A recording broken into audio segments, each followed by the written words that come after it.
চামড়াহাট থেকে যুক্ত হচ্ছেন সহকর্মী রিপন হোসেন। রিপন, রাজারহাটে কত দামে চামড়া বিক্রি হচ্ছে বিস্তারিত বলবেন, এবং একই সাথে লবণ দিয়ে সংরক্ষণ করা নিয়ে কোনো শঙ্কা রয়েছে কিনা সেটিও বলবেন।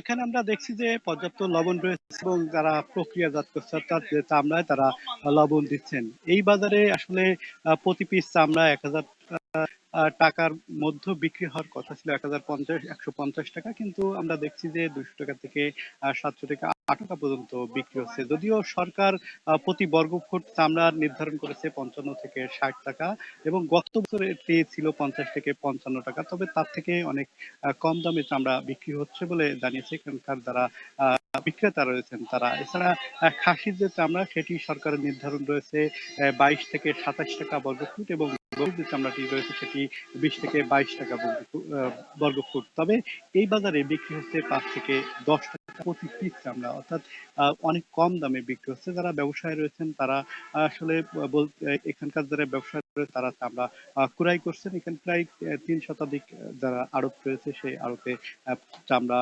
প্রক্রিয়াজাত হচ্ছে। গতকাল বিকাল থেকে এই চামড়া এখানে আসতে শুরু করেছে, অর্থাৎ আশপাশের যে জায়গাগুলো রয়েছে সেখান থেকেই কিন্তু এখানকার যে ব্যবসায়ীরা তারা চামড়া ক্রয় করে নিয়েছে। আমার পেছনে দেখছেন যে এই চামড়াগুলো প্রক্রিয়াজাত করা আছে, এবং অনেক চামড়া রয়েছে সেগুলো প্রক্রিয়াজাতকে ব্যস্ত সময় পার করছেন যারা এখানকার ব্যবসায়ী রয়েছেন তারা। তবে লবণের সংকট নেই, মজুরিও যারা রয়েছে শ্রমিক রয়েছে তারাও সারা রাত কাজ করেছে, এখনো কাজ করছে, অর্থাৎ শ্রমিকেরও কোনো সংকট নেই। তবে যারা বিক্রেতা রয়েছেন তারা বলছেন দাম কিছুটা কম পাচ্ছেন সরকার নির্ধারিত দামের থেকে।